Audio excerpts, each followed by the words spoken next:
Buenas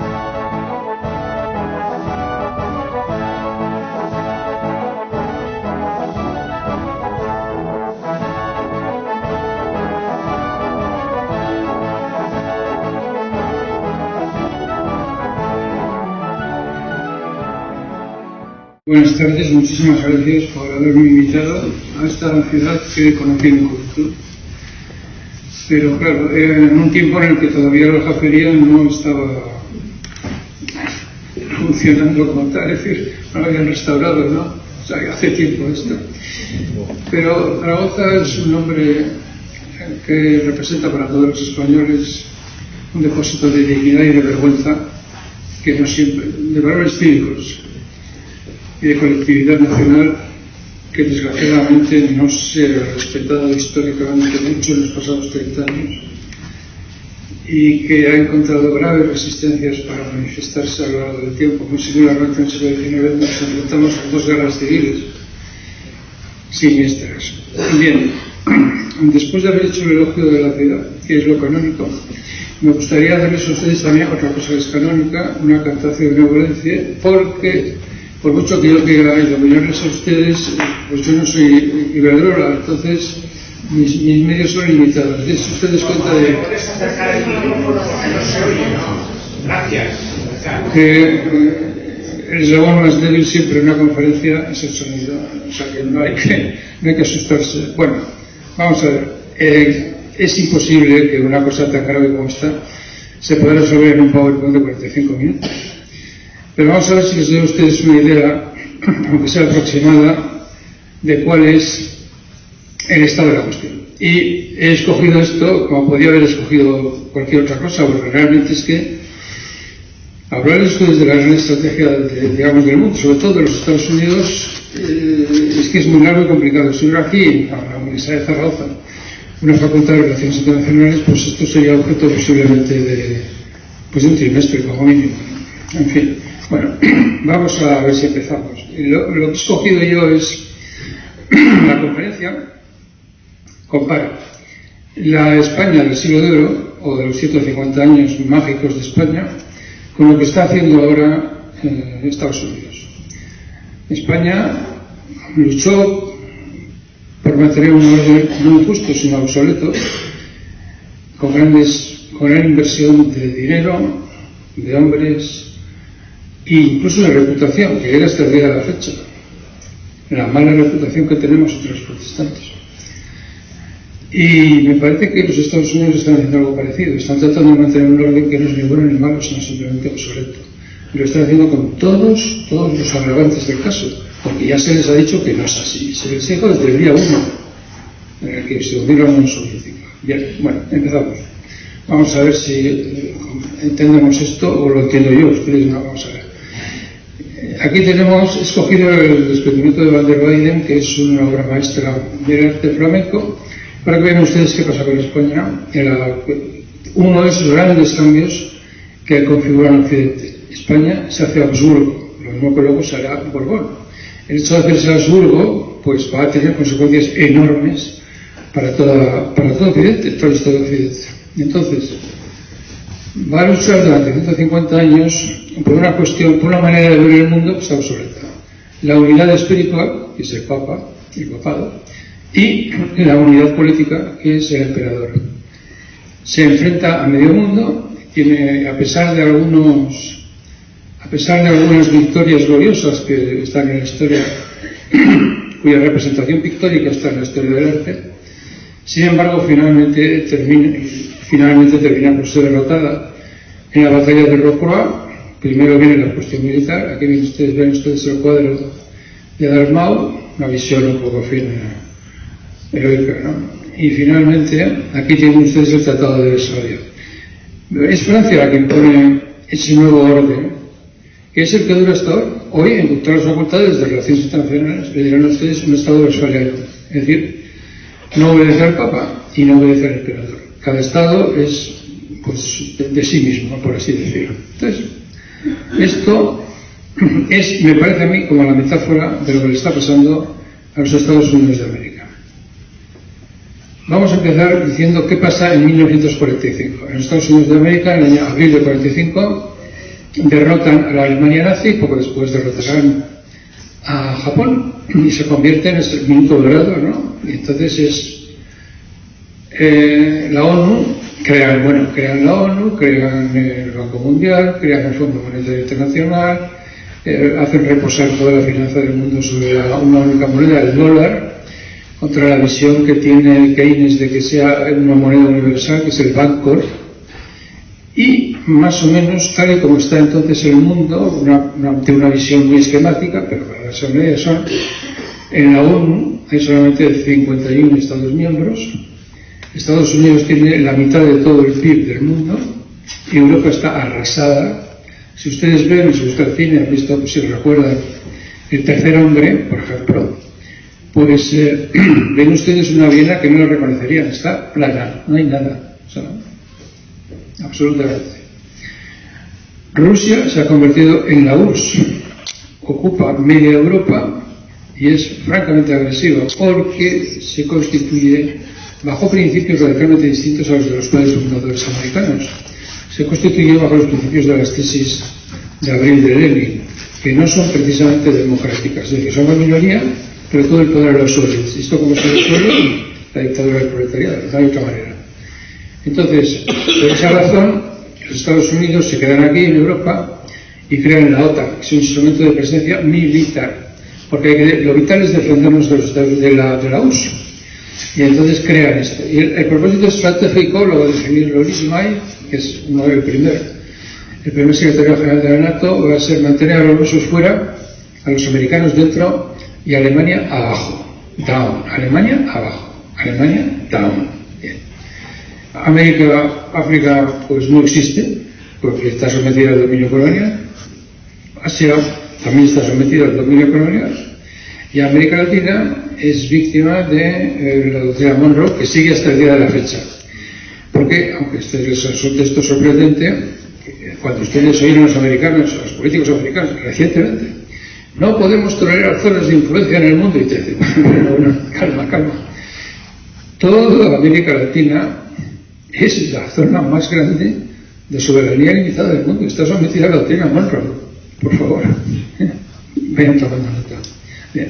Entonces, ni India ni China, tampoco en aquel momento, India, todavía hasta el año 47, es una colonia, es la perla de la corona del Imperio Británico, pero incluso cuando en el año 47 se independiza, pues no es nada.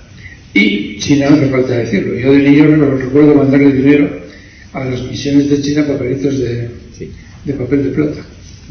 Bien, el PIB mundial en aquellos años, en el año 50, iba así. Estados Unidos era más o menos, como ya les he dicho, el 50%, Europa Occidental venía a ser 1.3, o sea, como el 25% de lo que era Estados Unidos, Asia sin Japón, la mitad, América Latina, la mitad de Asia sin Japón, China, 2,44, todavía menos, la mitad que América Latina, y África, todavía menos que China, con 2,03. Como ven ustedes, esto entonces era entonces, que dicen los americanos, y ahora es ahora. Hoy no tiene esto nada que ver. Lo ven ustedes hoy que el PIB de China es casi el de Estados Unidos. ¿Se aceptan ustedes? Vamos a ver. En PPP, como se dice en inglés, por sus iniciales PPP, Purchasing Power Parity, es un deflactor por el cual el Producto Interior Bruto, en lugar de ser, como su nombre indica, bruto, se somete a un factor de deflación. Es decir, ustedes no es lo mismo, ustedes pueden tener $80.000 de renta per cápita, está muy bien. Pero si la hamburguesa en ese país, una hamburguesa de McDonald's, vale 14 euros o 14 dólares, pues tiene menos valor que en China, que vale 3. Aunque China tenga menos Producto Interior Bruto. Entonces, si aplicamos ese concepto, el de PPP, ¿no?, vemos que la situación se convierte en algo completamente distinto. Países que hasta ahora eran el tercer mundo y que no representan demasiado, pasan a tener una razonable presencia mundial. Y esto lo descubrió un señor que se llama Jake McNeil, que era un economista que trabajaba en nuestros bancos de inversión y que ha sido, pues yo creo que verdaderamente revolucionario. porque ha cambiado como las cosas. Lo cierto es que ya Estados Unidos, que solamente es el 25% del mundo, antes era el 50%, ahora es el 25%, pues se encuentra con un candidato, un aspirante muy fuerte, que es China, y luego, claro, India viene corriendo a ocupar el puesto siguiente, porque ya es el país más poblado de la Tierra. Japón se cae, no es lo que era con los años 90, entre otras cosas por intervención de los Estados Unidos. No tenemos tiempo para hablar de esto, pero bueno, básicamente el mundo es distinto, creo que es claro y rotundo, y la presencia de Europa es más o menos, viene a ser como el 15 o el 18% del PIB mundial, un tercio de lo americano. Uno de los instrumentos de presencia hegemónica del dólar es, el primero de ellos, la moneda, el dólar. Estados Unidos, bueno, Harry Dexter, el que llevó la negociación, era un espía ruso, que llevó la negociación por parte americana, luego se ha averiguado que era un espía ruso, Harry Dexter White, y negocia con Lord Keynes, el gran economista inglés, y impone su criterio de que sea la moneda, el dólar sea la moneda universal. Keynes quería una moneda universal de verdad, no el dólar, que se llamaba el Bancor, pero perdió la batalla. Bien. Entonces, los americanos, la mayor parte, hoy quizás el 80% de todas las transacciones del mundo se hacen en dólares. Es vital para el mantenimiento de su economía. Digamos que es una de las patas fuertes y serias de su hegemonía mundial, ¿no? El dólar. Pero a pesar de eso, tiene 3 trillones al año de déficit. O sea que no es que vayan muy bien, porque el ser moneda universal fuerza necesariamente un tipo de cambio más bajo y fuerza indispensable grandísimos déficits de balanza de pagos.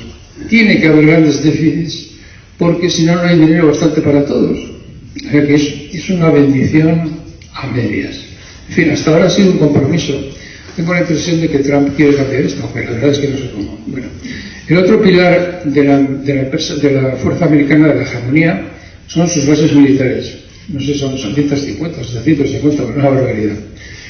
Esto tiene su origen en la Segunda Guerra Mundial porque uno de los estrategas de aquellos tiempos dijo que no puede ser que nos encontramos de repente con que nos surge un hegemón por ahí alternativo, quiere matar a todo el mundo y quiere cambiar el orden, y nosotros tenemos que primero preparar las fuerzas armadas y luego cruzar el charco. Esto no puede ser. Entonces crearon todas esas bases, lo que trae claro como consecuencia el que un gasto brutal al que una vez más Trump quiere poner límite, pero yo no veo cómo, porque esto es una de las partes esenciales de su hegemonía, la fuerza militar.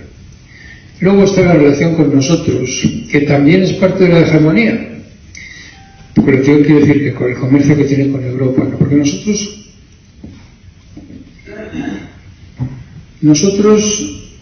negociamos con Estados Unidos y formamos juntos lo que se llama el bloque occidental, junto con Japón y Australia.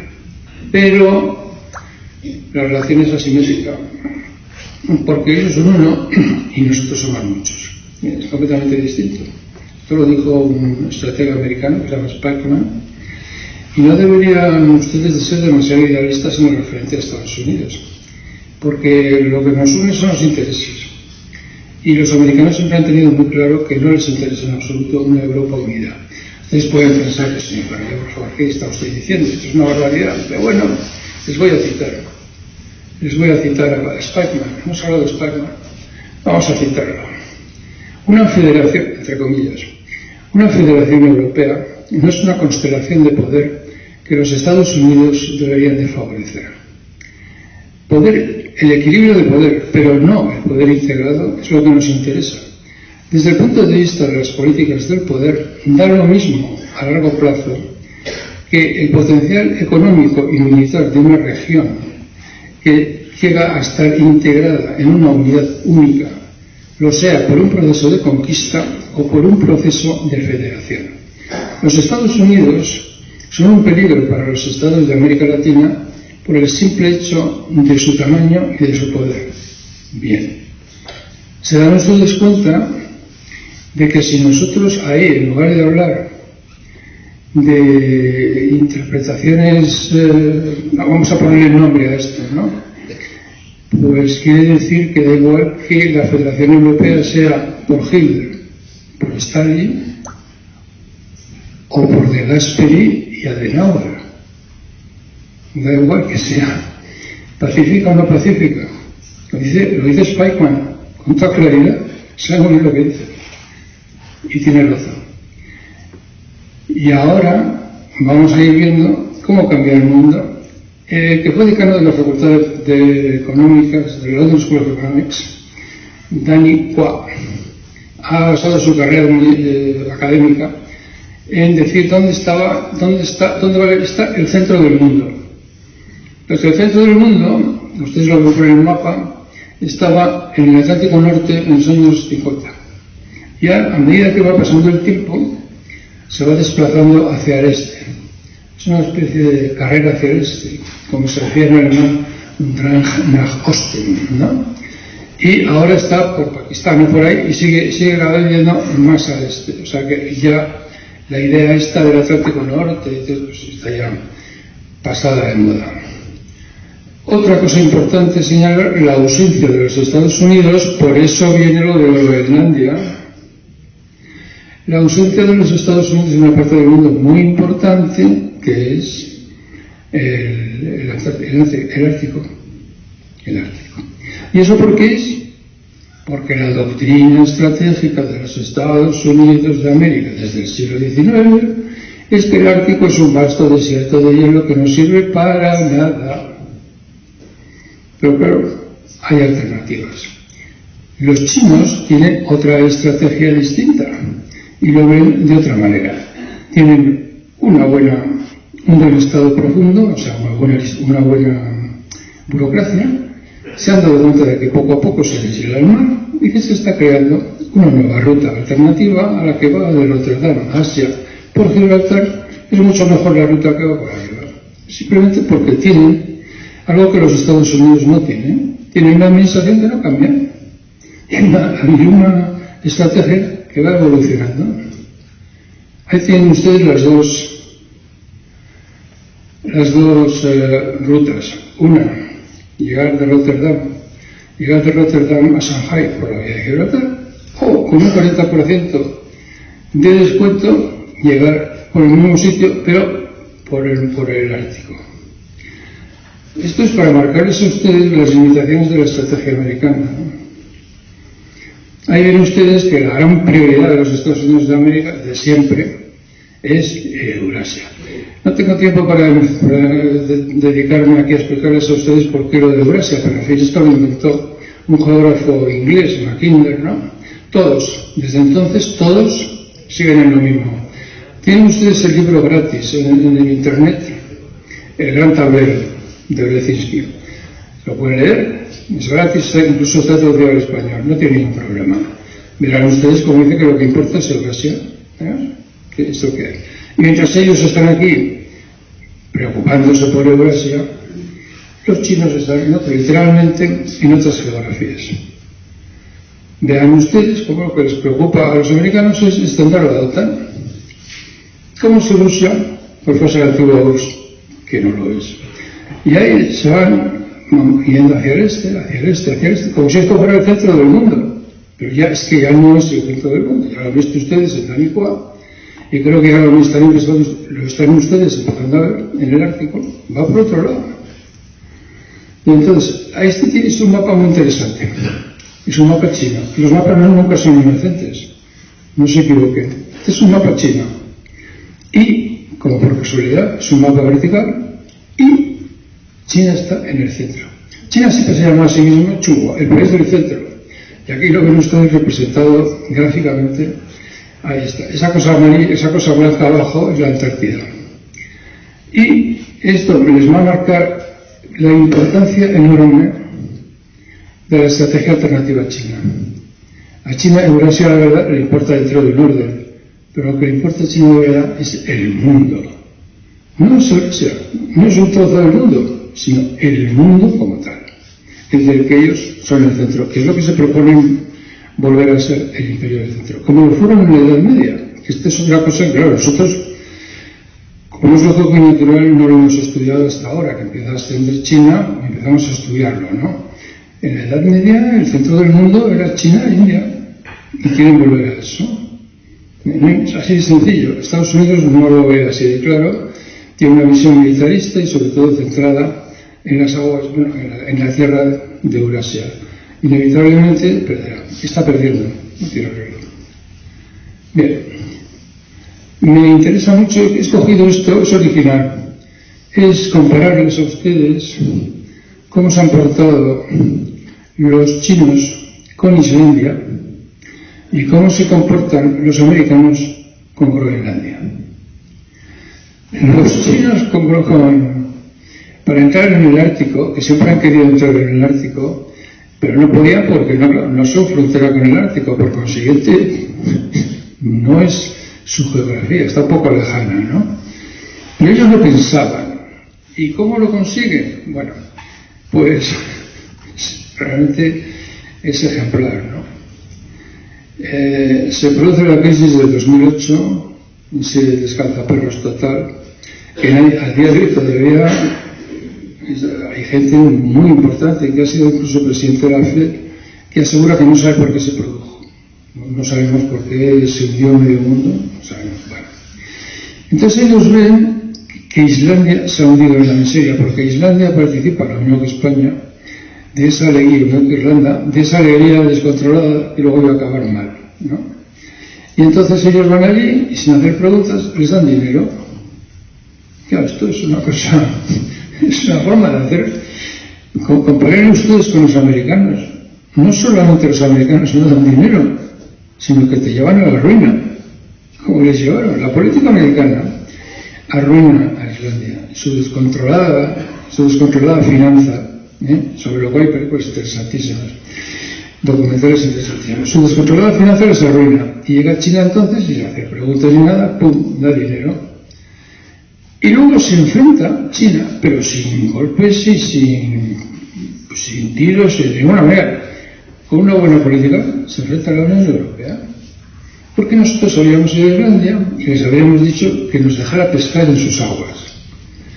Y los islandeses no saben la liga, tienen que ni hablar. Y entonces llega China y aplica una política distinta, que es pescar todo lo que queréis vosotros y nosotros os lo compramos. Y funciona. Y entonces, ¿qué pasa? Pasa que Islandia, que está metida justo, ellos sí que son un país ártico, o sea, están ahí en el centro, van y crean el Consejo Ártico y al primero que llaman es a China, y China entra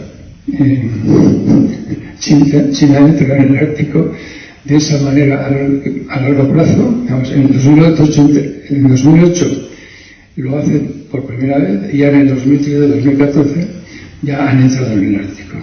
Esto es lo que hace un país organizado con una buena administración. ¿Qué hacen los Estados Unidos?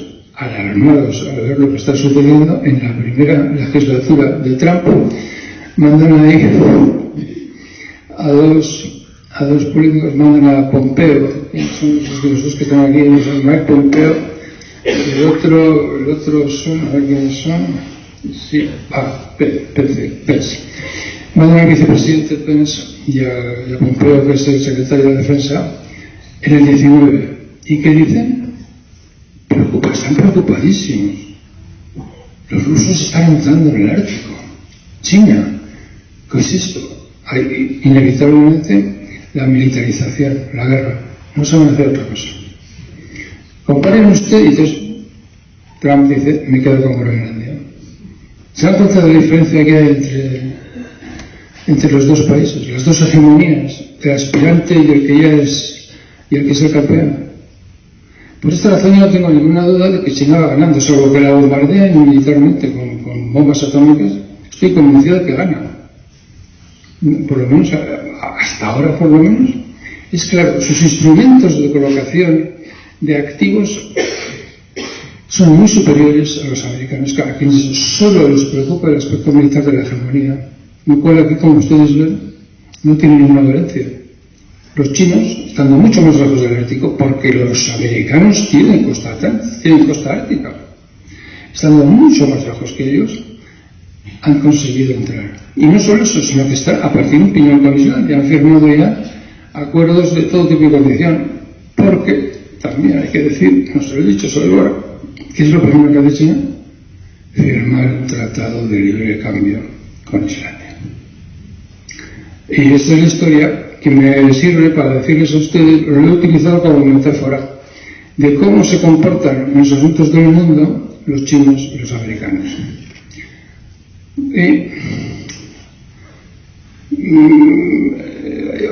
Después de la Segunda Guerra Mundial, otro experto muy importante, que fue Baumann, B-O-W-M-A-N, jefe de seguridad no solamente de Wilson en la Primera Guerra Mundial, sino también de Roosevelt en la Segunda, harto de que Hitler estuviera todo el día diciendo necesitamos un Lebensraum. Lebensraum es un espacio vital, ¿no? No tenemos tierra bastante, es que como que se te quedan estrechas las costuras, ¿no? Y tenían que conquistar, claro, tenían que arrasar a Polonia y luego conquistar a Rusia, ¿no? Entonces, harto de esta filosofía, Baumann, que era la representación misma del espíritu liberal, dijo: vamos a crear un Lebensraum para toda la humanidad. Es un propósito noble, es muy bonito y es muy hermoso. Pero claro, en el año 2022, la isla Salomón dijo que se estaba planteando abrir una base china. Y le dijo, y en público lo dijo con toda tranquilidad, Estados Unidos dijo que eso no era así, que interpretarían si hacía falta, ¿no? Y la respuesta, el diagnóstico es claro: no han creado ustedes un Lebensraum para toda la humanidad, sino que lo que han hecho ustedes ha sido extender la doctrina Monroe a toda la humanidad. Como lo dijo muy bien el historiador Ernie Smith, desgraciadamente fallecido de manera prematura con 53 años.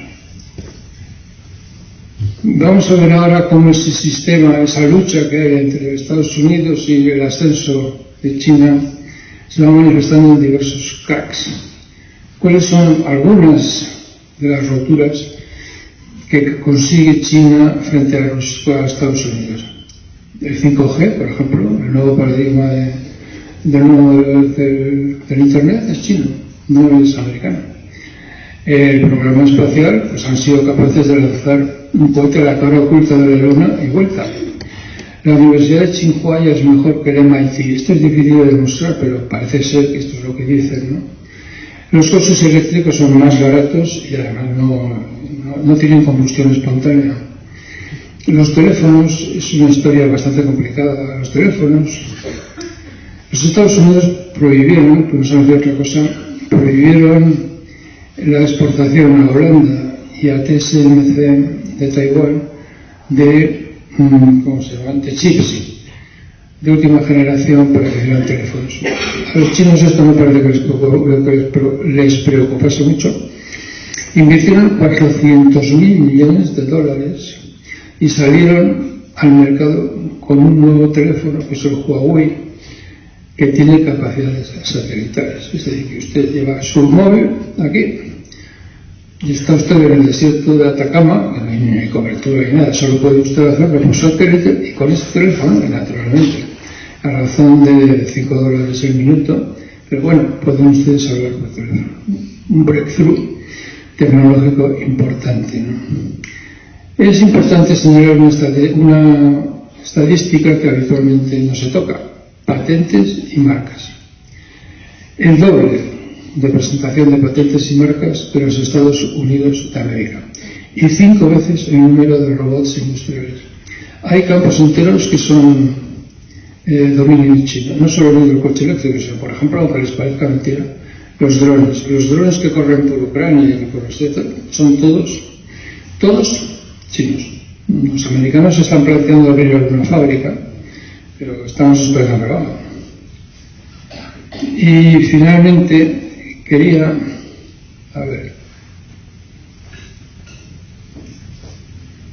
¿qué respuesta va teniendo? ¿Qué respuesta va teniendo Estados Unidos? ¿Cómo intenta los Estados Unidos hacer frente a estos problemas, ¿no? El Banco Mundial, saben ustedes que las personas que están en los países que están en el Banco Mundial tienen cuotas, ¿no? Entonces China es mucho más poderosa de lo que era, pide que le suba la cuota. Estados Unidos dice que no. Claro, yo creo que esto es suicida, ¿no? Porque claro, si tú al Banco Mundial, cuando alguien te pide tener una cuota, se la das y lo vas abriendo, pues el Banco Mundial es una institución que sigue siendo mundial. Pero si te niegas, corres el riesgo que se rompe la institución, que es lo que hicieron los chinos. Los chinos crearon el Banco de Infraestructuras del Pacífico y ahora es más potente financieramente el Banco de Infraestructuras del Pacífico chino que el Banco Mundial. Una cosa realmente lamentable. Entonces, vamos a empezar vamos a seguir adelante con, no sé si esto va para atrás, para adelante. A ver, yo creo que sí, no esto va para atrás. Sí, no, vamos a ver, por aquí. La tecnología, el Banco Mundial, tal, respuesta. Bien. Los Estados Unidos, como modo de hacer frente a esto que ellos ven que se las quebraja, ¿no? Van a hacer dos cosas: aranceles para defenderse de China, que es el arma de los débiles. Ya lo dijo Bismarck, el libre cambio es el arma de los fuertes. Al revés, contrario Sun Tzu, los aranceles son el arma de los débiles. No pueden luchar contra los coches chinos, que son mucho mejores y más baratos, le ponen aranceles. Muy bien. Entonces, las tarifas aduaneras a los chinos, aquí les he visto, aquí lo tienen ustedes, varios. Está un poco lejos para mí, está cansado. Vamos a ver, quiero darles el detalle de dónde han aplicado estos las sanciones. Vamos a ver.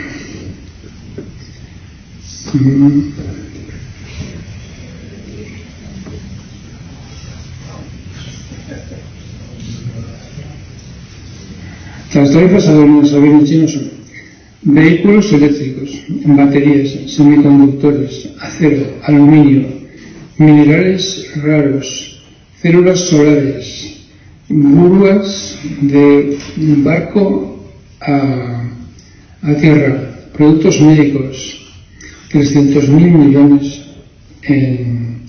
millones de dólares afectados por tarifas aduaneras. Esto, todos los grandes actores internacionales han señalado que esto le va a costar al Producto Interior Bruto Mundial un mínimo del 6%, ¿no? Que no está mal.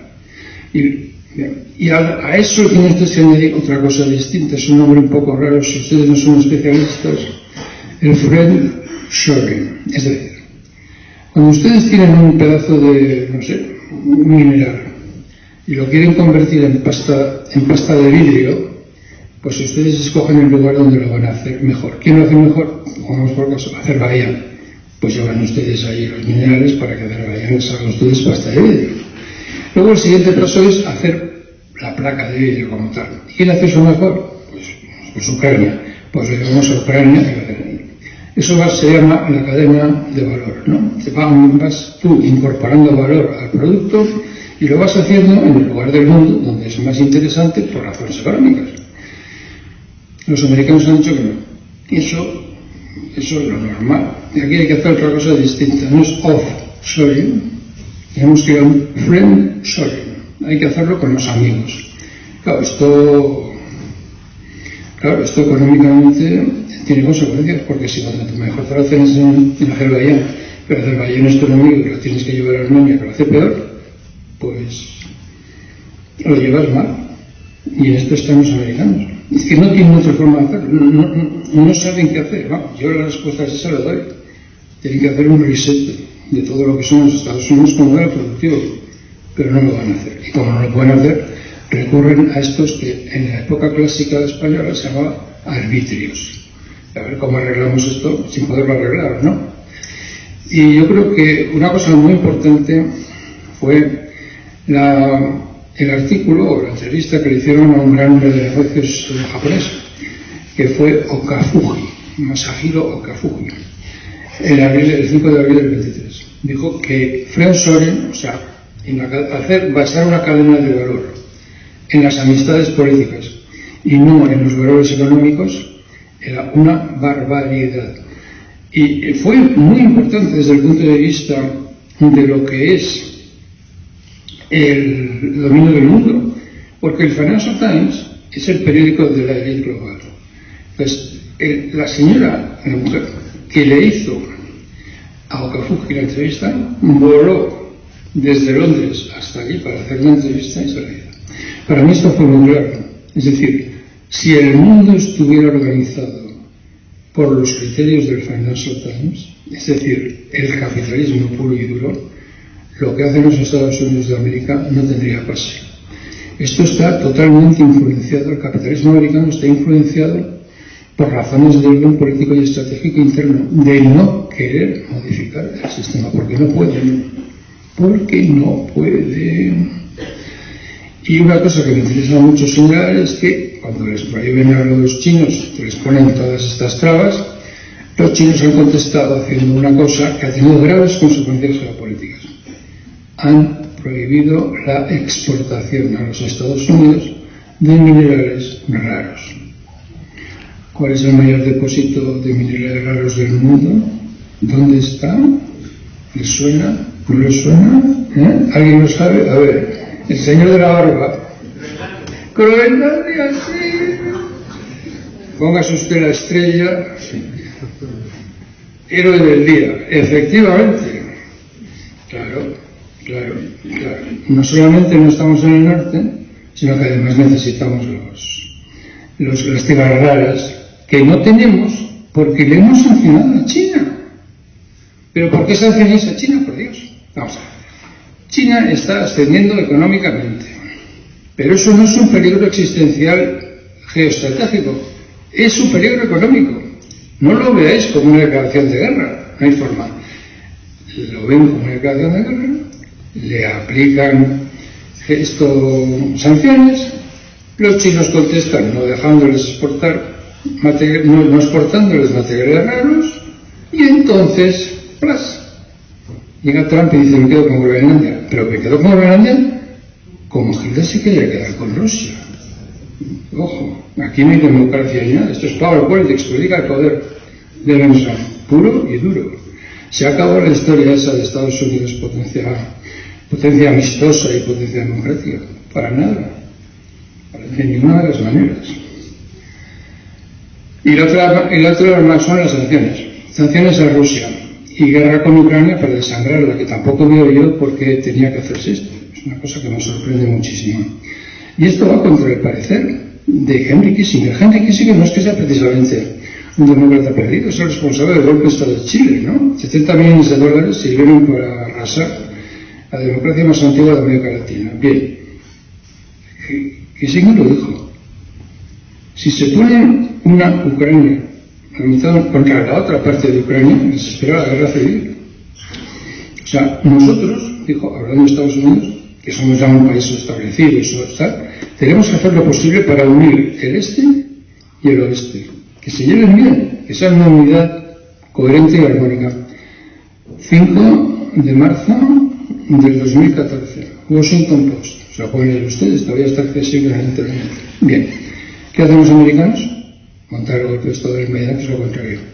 Realmente sorprendente. Le imponen sanciones a Rusia todas las que han querido. Bien, según el Banco Mundial, resulta que Rusia ha pasado de ser la quinta potencia mundial a ser la cuarta. En cuanto a nosotros, que no podemos comprar el petróleo barato a China, a Rusia, ni el petróleo ni el gas, pues Alemania lleva ya 3 años en recesión y la AfD, que se considera habitualmente como próxima al pasado neonazi, pues segunda fuerza política del país. No sé si se dan cuenta los americanos lo que están haciendo, pero en fin, es de extremada gravedad. Es decir, Europa corre el riesgo cierto de saltar por los aires con estas filosofías. Y estamos en ello. El ascenso de la derecha, de la más extrema derecha, y sobre todo el problema grave, si perdemos Alemania, perdemos el gran anclaje. O sea, Alemania es como digamos, nuestra firme fortaleza, ¿no? Es que eso es un himno de Lutero, pero ahí es este duro, pero es igual, sin Alemania no somos nada. Por añadidura, el complejo militar industrial americano gasta 10 veces lo que Rusia, pero no tiene ni siquiera munición convencional para Ucrania. El caza de la sexta generación lo estamos esperando, China ya lo está volando. Y el futuro del F-35, pues francamente, es dudoso. Los destructores Humboldt, a $7.000 millones, uno, han entrado en producción. Han hecho 3 de los 29 que iban a hacer porque se estropean. Son súper frágiles. Con ese coste inmenso de 7.000 millones, uno, se estropean. En el Índico no pueden con los hutíes. Y es un problema estrictamente político. Precisamente en el que hubo tregua, los hutíes dejaron de tirar bombas. Y en el preciso momento en el que ha habido la tregua, han dejado de atacar. Es un problema político, no es un problema militar, no hay manera. La Boeing, que es como el florón de la industria bélica norteamericana, complejo militar industrial, no sabe bajar de ahí arriba a dos pobres astronautas que tiene ahí y no sabe cómo bajarlos. Y les están dando de comer, fíjense ustedes, qué ironía, vehículos no tripulados rusos. No, es verdad, es así, es que esta es una cosa sorprendente, ¿no? Y añadamos ahora, que además de eso, el costo de todas estas guerras inútiles, como muy bien dijo una vez un comentarista, el día tiene 12 horas de trabajo, ¿no? De 6 de la mañana a 8 de la tarde. Y claro, si la mitad del tiempo lo dedicamos a guerras como estas, pues el resto del mundo no lo cuidamos, la pura verdad. O sea, que se gasta no solo el dinero, sino el tiempo. Entonces, Afpak, Irán, Libia, Ucrania, realmente es que no tiene sentido. ¿Cuáles son entonces los cracks institucionales? Porque hasta ahora hemos hablado de unos cuantos cracks tecnológicos, son institucionales. Rusia y China se ponen a frente del problema y dicen que esto no puede seguir así. Y entonces, los BRICS son la parte multicultural, multilateral, ahora hablaremos de qué son los BRICS. Tenemos dos medios volantes que son India y Turquía, que están a favor, más o menos, dentro de un orden.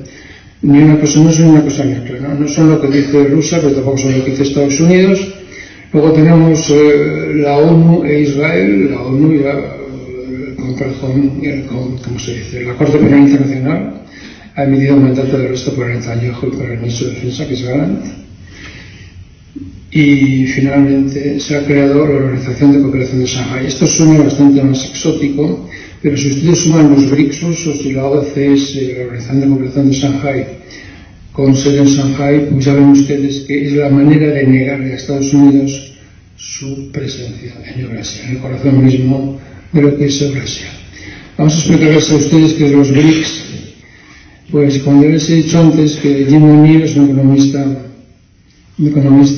inglés que trabajaba en Goldman Sachs y descubrió que si se aplicaba, descubrió en el 2001 que si se aplicaba el deflactor de PPP, o sea, PPP en inglés, pues los países del sur global eran mucho más importantes, tienen el 41% de la población mundial, el 25% de todo el PIB mundial y el 16% del comercio.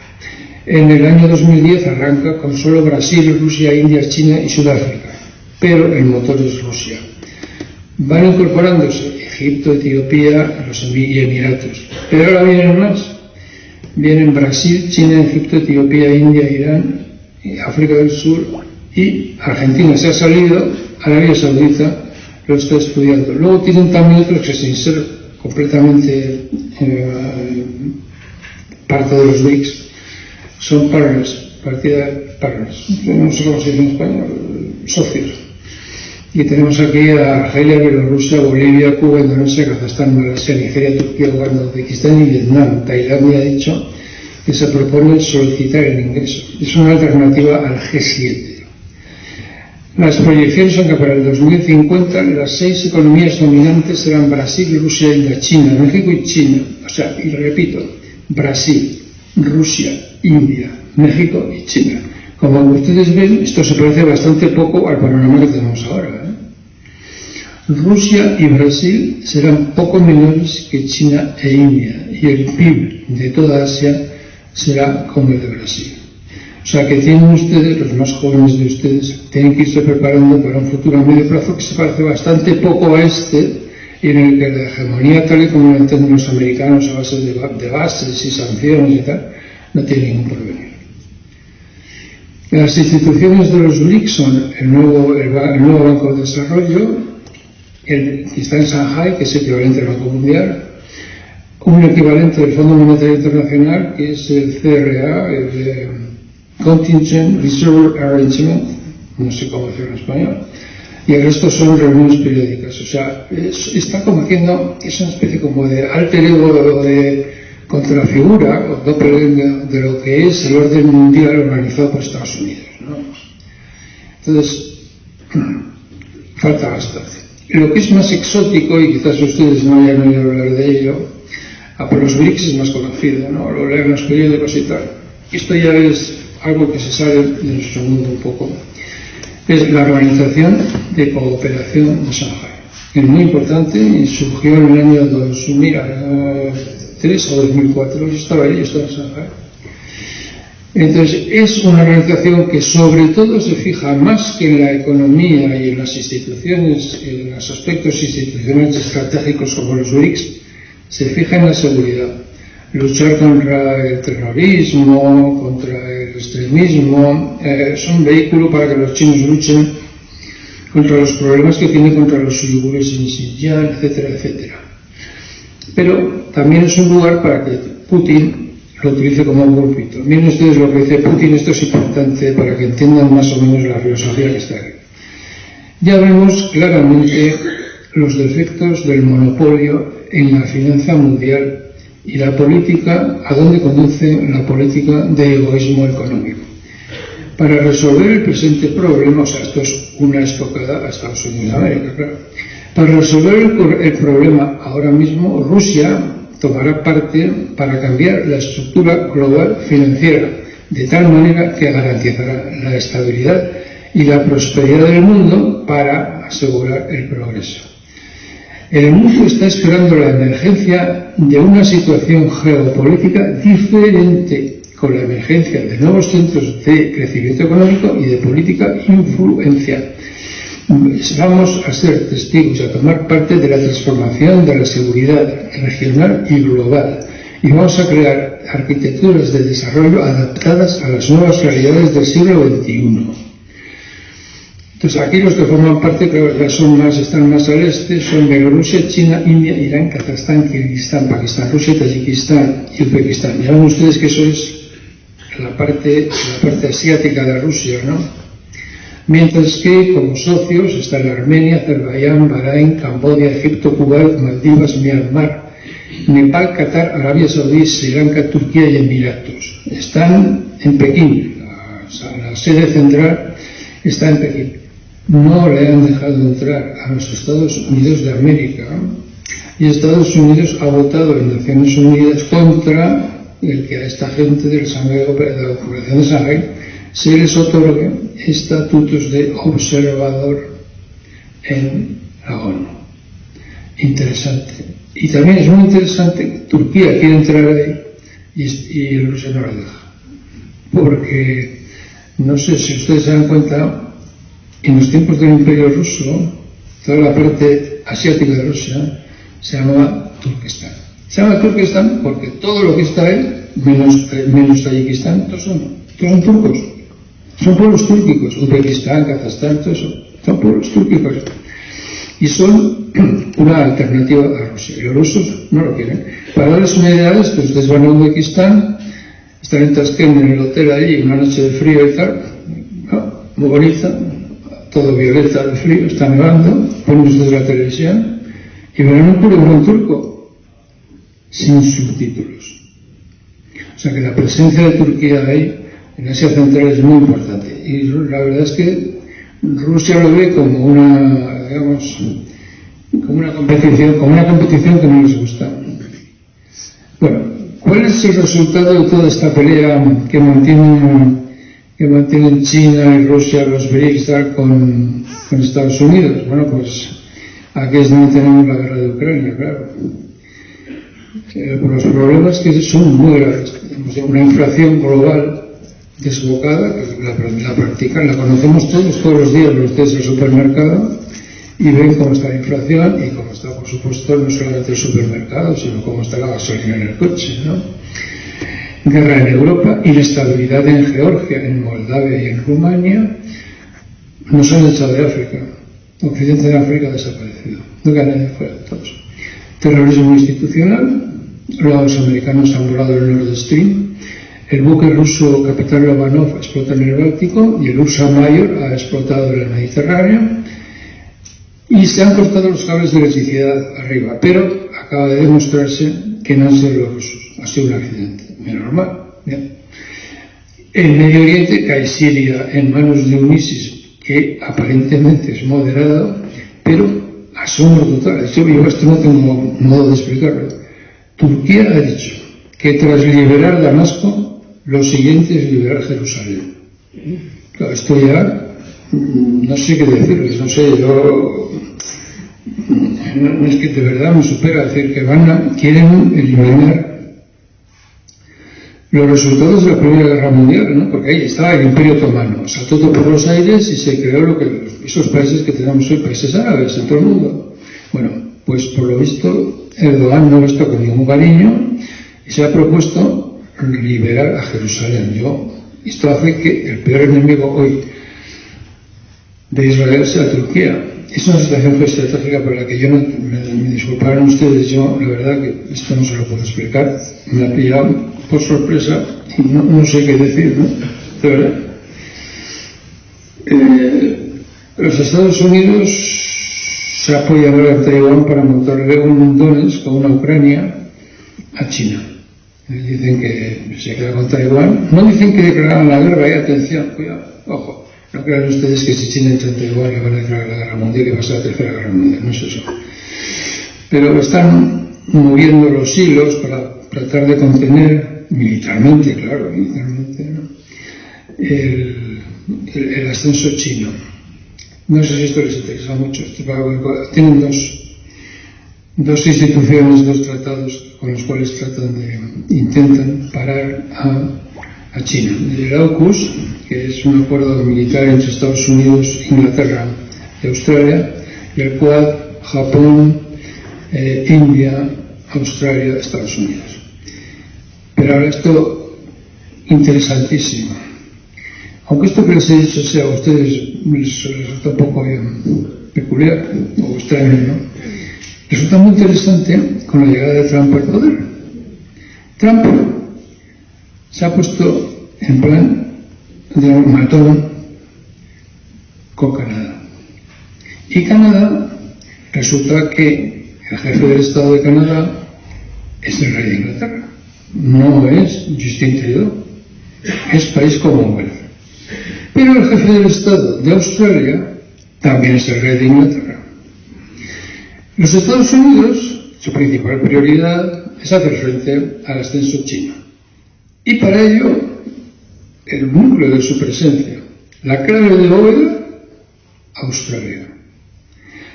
¿Va a consentir Australia que los Estados Unidos maltraten a un país cuyo jefe de Estado es el mismo que ellos? Les dejo la pregunta, yo no lo sé.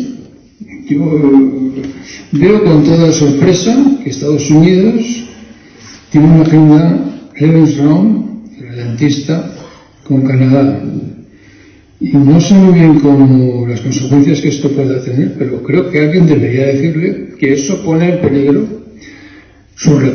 en peligro su relación con Australia y todo lo que es el intentar contener a China.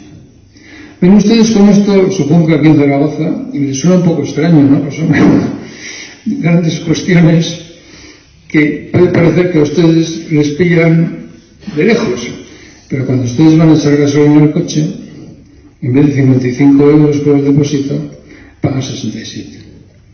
Y a mí no se me ha quitado todavía el trauma, y el otro día fui a comprar una cena de huevos a B&M y me de 12 huevos había 10.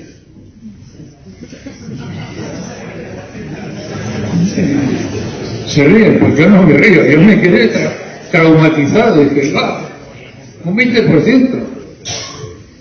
Y esto sucede por eso, Porque los Estados Unidos de América tienen un modo de presentarse en el mundo como país hegemónico. Noten bien que yo no voy por ahí con una boina roja diciendo esto es imperialismo de aquí, viva Fidel. No. Yo lo que les digo es un régimen obsoleto. Y, sorprendentemente, resulta que Trump también dijo que la OTAN está obsoleta. Está obsoleto, es que es un paradigma que no es...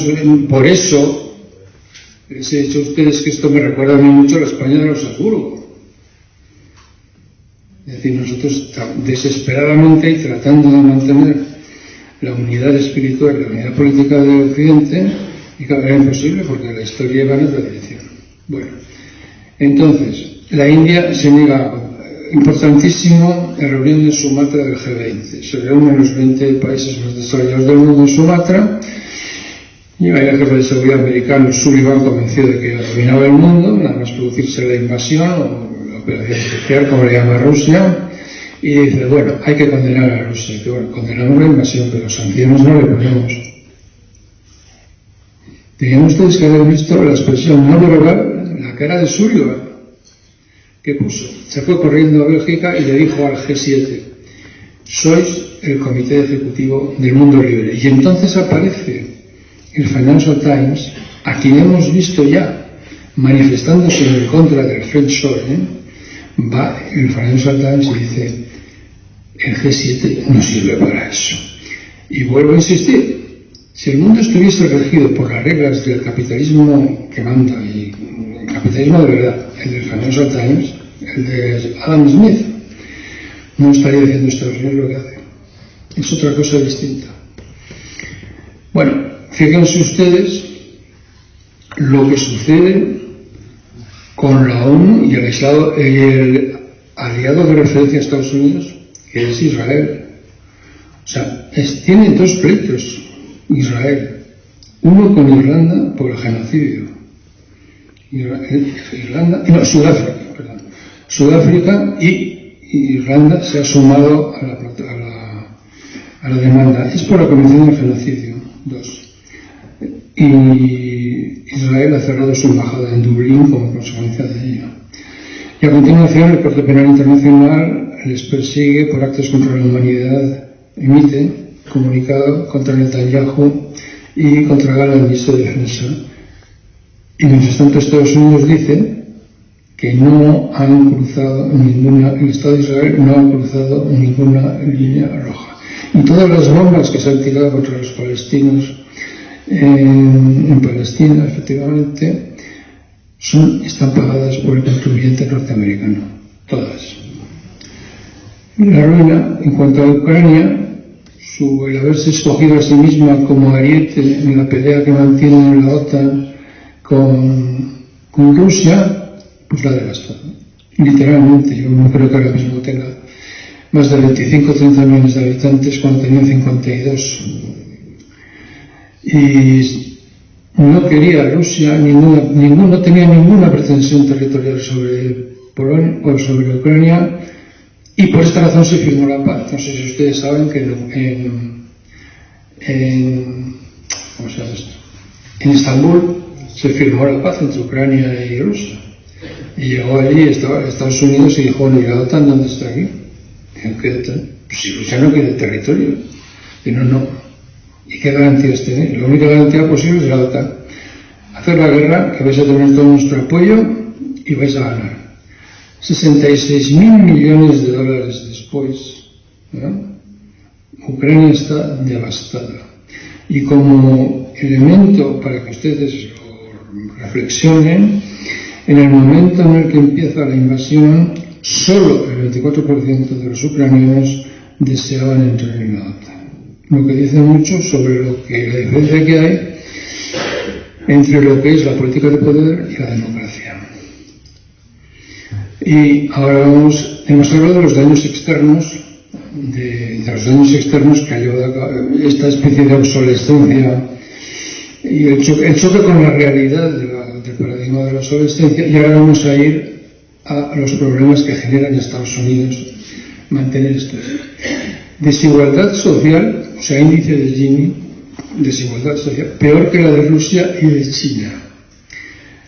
Población encarcelada, el máximo mundial. Mortalidad infantil, peor que la de Rusia. Esperanza de vida, 76.7. Muerte por sobreparto, 9 veces peor que la española. Y ha doblado en los pasados 20 años. Muerte prematura de blancos sin estudios superiores. Este es un estudio de Dickson, Premio Nobel de Economía. Una epidemia de muertes por fentanilo terrorífica, legal además, y los que la organizaron se han escapado con una pequeña multa que les han puesto. Es lamentable. Y el 40% de todas las quedas personales en Estados Unidos solo son por no poder pagar gastos médicos, porque de todos los países civilizados del mundo, el único que no tiene seguridad social general son los Estados Unidos de América. No puede sorprender que llegue Trump al poder. Esto es elemental, ¿no? Ya lo sabemos muy bien, esto lo está estudiado. Cuando las estructuras políticas no son capaces de contener a la sociedad, se busca al hombre providencial. Esto empezó con Mussolini en Italia, siguió con Perón en Argentina. Ahí de hecho está el estudio canónico de Gino Germani, La razón populista. Ahí es donde se crea, se explica esto muy bien, como el país que hasta entonces había sido, no sé si son ustedes si les gusta la literatura, han leído ustedes el Martín Fierro, unas coplillas de un gaucho que anda por ahí, que ese país ese se convierte en el país de Borges, y claro, imposible de asumir por las estructuras políticas, y viene Perón, claro, y bueno, hasta hoy.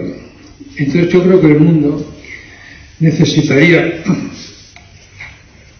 otro Bretton Woods, es decir, otra forma de articular el mundo, otro Fondo Monetario Internacional, otro Banco Mundial, etcétera, ¿no? Pero yo no lo veo posible, ¿no? Viene MAGA, que es otra cosa. MAGA es el mundo de Trump. El MAGA de Trump no es dominar el mundo, sino extender el mío propio. Se pasa de la doctrina Monroe, que consiste aquí no viene ningún extranjero, a el Lebensraum USA, que es la doctrina nazi de Hitler. Y la tradicional filosofía estratégica del mundo alemán es el fin de la era que inauguró Franklin Delano Roosevelt. Reivindicar Panamá, Canadá y Groenlandia es incomprensible en un país democrático. En fin. Entonces, vamos a ampliar un poco esto de por qué los Estados Unidos pasan de ser un país que iba a ser un Lebensraum para toda la humanidad a ser un Lebensraum solamente para ellos, una alianza en definitiva, una filosofía nazi, ¿no? La de Hitler, ¿no? Las sanciones a China llevan a represalias. Como China deja de exportar minerales raros, Groenlandia sí que los tiene. Segundo, como no están en el polo los rusos, los norteamericanos, contra Rusia y contra China, pues esto les lleva igualmente a desear Groenlandia como base. La presencia china en el canal de Panamá, porque claro, China es la primera potencia comercial del mundo, está en el canal de Panamá, no puede no estar, es la que vende más. Pues entonces quieren entrar en Panamá también los americanos. Todo no sabe lo que debe, entonces se salen de lo que es el orden internacional democrático para entrar en un orden internacional que recuerda el de Hitler y del nazismo. Resumen, los USA, los Estados de América, contra los BRICS. Los Estados Unidos son el país más fuerte del mundo, como en su día lo fue la España de los Habsburgo, pero quiere gobernar sobre todo el mundo de manera unilateral y además asegurando que tiene la superioridad moral. Como no es así, propaganda y mentira. Por esa razón, pues nadie ve la televisión, no salen los periódicos. Puto falso. No es verdad lo que cuentan. Si ustedes leen los periódicos, parece como que la guerra de Ucrania, pues hay un loco, un vampiro de las estepas, que es Putin y que entró ahí, ¿no? Si nadie explica que hubo un proceso de paz, que se firmó la paz, que los Estados Unidos lo rechazaron porque no entraba la OTAN, que la OTAN no la quería nadie en Ucrania, y que como consecuencia de todo eso pues se ha producido una guerra atroz que ha avanzado cerca entre unos y otros. Puede haber perfectamente 1 millón de muertos, y que los Estados Unidos en esa guerra se han gastado 66.000 millones de dólares, que es lo que hace posible mantener vivo el matadero, porque en el momento en que se retirasen se acababa la guerra. Pero como no, eso no, se lo digo yo a ustedes aquí en Zaragoza, un petit comité y tal, si me importa mucho, y luego lo pondré en mi página, en mi canal de YouTube, que tampoco tendrá pues mucha importancia. Ya ha dicho YouTube que no puedo monetizar mi canal. Contra Macron, he hecho uno contra Macron y ha dicho esto no se monetiza. Bueno, lo que dure. Entonces, el futuro alternativo, si no que vamos a hacer otro Bretton Woods como en el año 45. Y no vamos tampoco a hacer una especie de Yalta, o sea, esto para ti y esto para mí, como se repartieron en el mundo a Churchill y Stalin, pues entonces lo que nos espera es la guerra. Les voy a citar lo que dice un comentarista de la RAN, muy conocido, que es Rafael, ¿cómo se llama? Cohen, para los amigos, por la historia de Rafi. Sí. Y dice, por supuesto, confrontar el poder, el peso combinado de China, Rusia, Irán y Corea del Norte es una proposición hercúlea. Es un adjetivo hercúlea. Requerirá, atención, un gasto militar muy superior y un gasto superior también en defensa. Puede ser difícil de vender políticamente, pero los Estados Unidos hoy solo gastan la mitad de lo que se gastaban en defensa en los tiempos de la Segunda Guerra Mundial. O sea, imagínense ustedes el futuro que nos espera. Nosotros estamos obligados a cooperar con ese complejo militar industrial que no tiene razón ninguna de manifestarse, porque no hay razón para estar así unos contra otros, y además que no sabe producir las armas en el régimen adecuado de calidad-precio, ¿no? Como se ve, como lo estamos viendo. Este es un cuadro muy famoso de Tiepolo que está en el Museo del Prado. Finales del siglo XVIII, viene el siglo XIX. Todos los venecianos, nobles, criados, de todos miran el cuadro, está mirando desde detrás, ¿no? Es un plano, y la gente está mirando qué es lo que va a venir en el siglo XIX. Bueno, esto fue el siglo XVIII, antes de la Revolución, prima de la Revolución, como decía Tallera, ¿no? Qué bonito la guerra ciega, tal. Pero lo que vino fue esto. Y esto. Y yo no me atrevo a predecir qué es lo que pueda suceder. Veremos. Esto está abierto, depende en gran medida de lo que decida hacer el nuevo presidente que está. Veremos. Muy bien. Pues muchas gracias por su atención.